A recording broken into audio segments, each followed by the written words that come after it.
Hello दोस्तों, नमस्कार। आप सभी लोगों का एग्जाम लवर्स पर बहुत बहुत स्वागत है। आज के इस वीडियो में हम लोग डिस्कस करने वाले हैं एलटी ग्रेड की जो वैकेंसी आई हुई है उसमें आपके सामान्य अध्ययन का जो सिलेबस है उसको हम लोग डिटेल में समझेंगे। और ये जो सामान्य अध्ययन आपका होता है 150 पृष्ठ जो ओवरऑल आपके होते हैं उसमें 30 पृष्ठ का होता है, यानी इसकी भूमिका लगभग 1/5 पाँचवा हिस्सा होता है और काफ़ी महत्वपूर्ण भूमिका निभाता है आपकी जो मार्क बढ़ाने में और आपकी रैंक बढ़ाने में। तो आप लोग इस पूरे के पूरे सामान्य अध्ययन के पाठ्यक्रम को बहुत अच्छे से समझ लीजिए।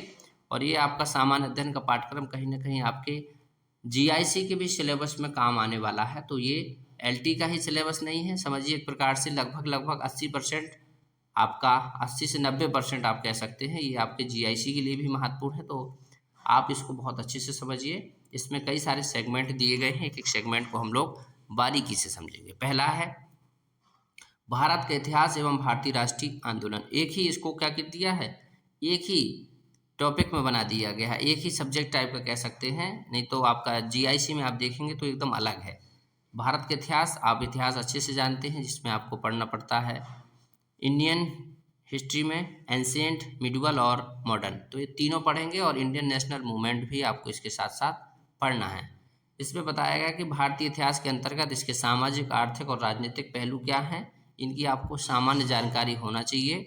साथ ही साथ भारतीय राष्ट्रीय आंदोलन पर जो अभ्यर्थी हैं उनसे स्वतंत्रता आंदोलन, राष्ट्रीयता का अभ्युदय कैसे हुआ, स्वतंत्रता प्राप्ति के संबंध में जो आपकी सारपरक जानकारी वो आपसे अपेक्षित की जाती है इस सिलेबस के अकॉर्डिंग।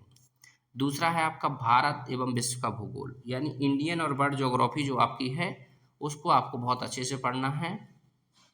अब इसी भूगोल में फिर आपको पढ़ना भारत और विश्व का भौतिक, सामाजिक और आर्थिक भूगोल।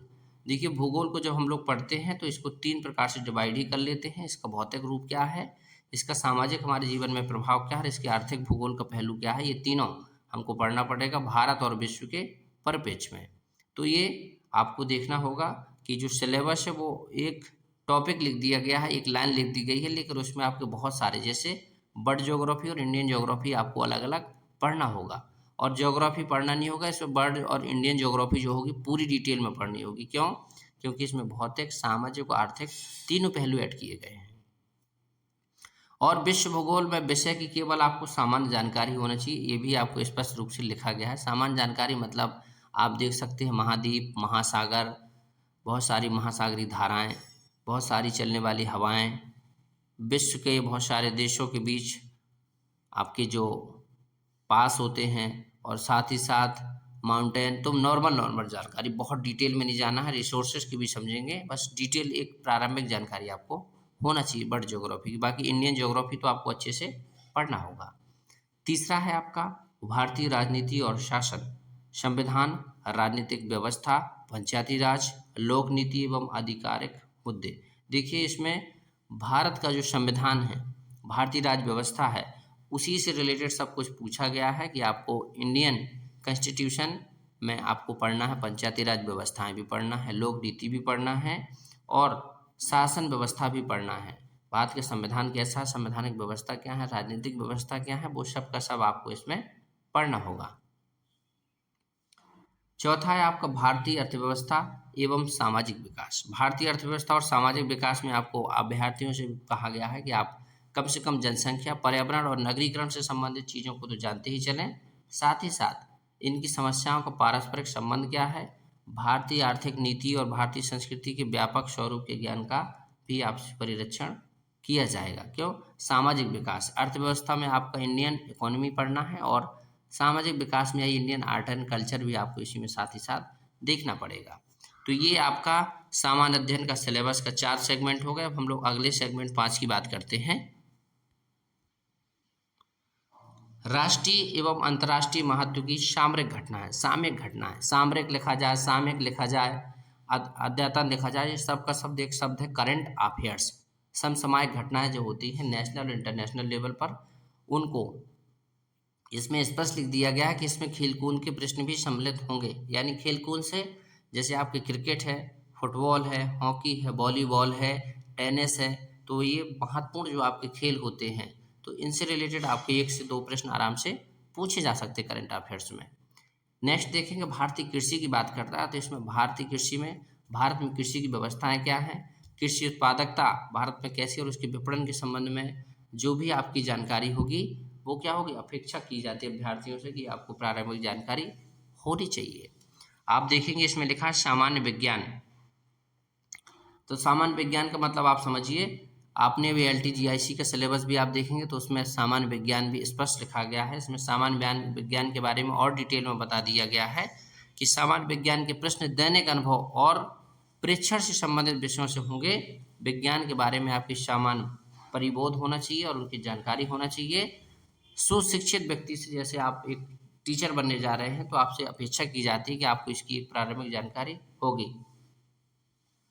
और वैज्ञानिक विषयों का विशेष अध्ययन नहीं करना है, इसमें एक प्रारंभिक जानकारी रखना है कि पेड़ पौधे क्या होते हैं, पेड़ पौधे क्रिया कैसे करते हैं, प्रजनन क्या होता है, वृद्धि क्या होती है, विकास क्या होता है, और जैसे हमारे शरीर में विटामिन क्या होता है, खनिज क्या है, भोजन के बहुत सारे अवयव क्या हैं। तो एक नॉर्मल जानकारी रखना है आपको।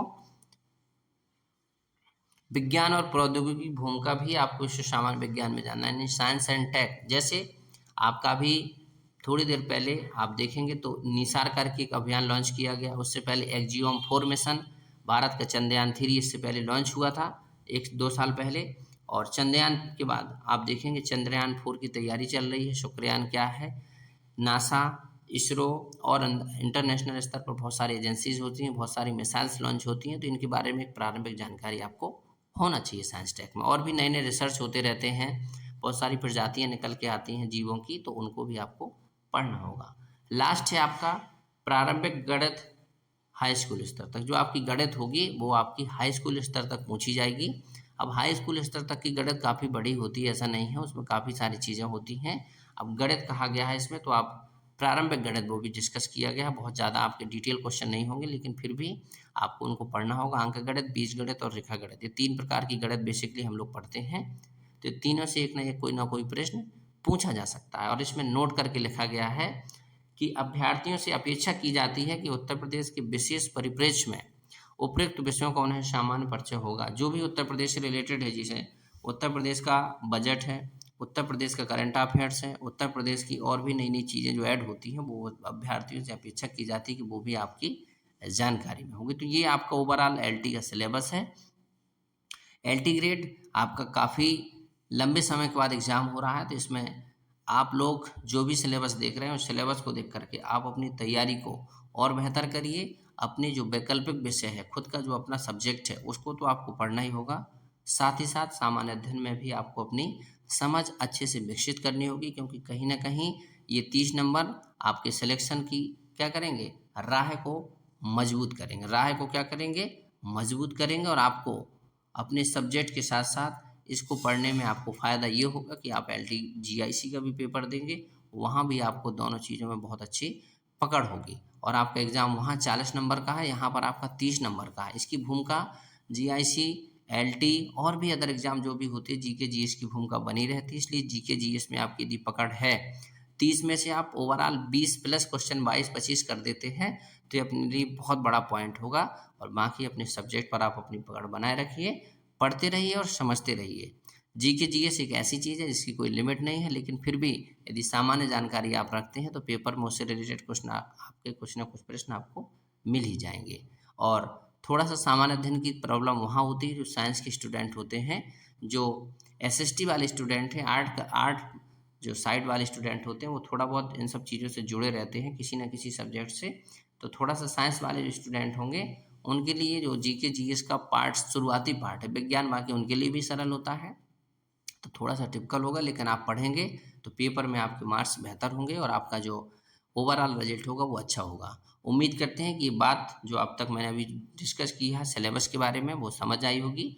हम लोग थोड़ा सा टाइम कम रहता है मेरे पास और मैं प्रयास करता हूँ, लेकिन अभी फ़िलहाल प्रयास आपका कंटिन्यू नहीं हो पा रहा है, इसलिए मैंने क्लास कंटिन्यू नहीं की। लेकिन फिर भी हम LTGIC और LT ग्रेड दोनों, मतलब LT ग्रेड और GIC दोनों का GK GS हम लोग पढ़ना स्टार्ट करेंगे। थोड़ा थोड़ा सा प्रश्न और थोड़ी थोड़ी सी जानकारी के साथ बढ़ते रहेंगे। आप चैनल पर नए हो तो चैनल को ज्वाइन कर लीजिए। यहाँ पर मैं आपको एग्ज़ाम से रिलेटेड बहुत सारी चीज़ें डिस्कस करता रहूँगा और उम्मीद करता हूँ कि बात आपको बिल्कुल समझ आई होगी। चैनल पर नए हो तो बिल्कुल सब्सक्राइब कर लीजिए, अपना फीडबैक ज़रूर दीजिएगा। मिलते हैं आपसे फिर ऐसे ही किसी महत्वपूर्ण वीडियो में, तब तक अपना रखिए ख्याल। Thank you so much, take care.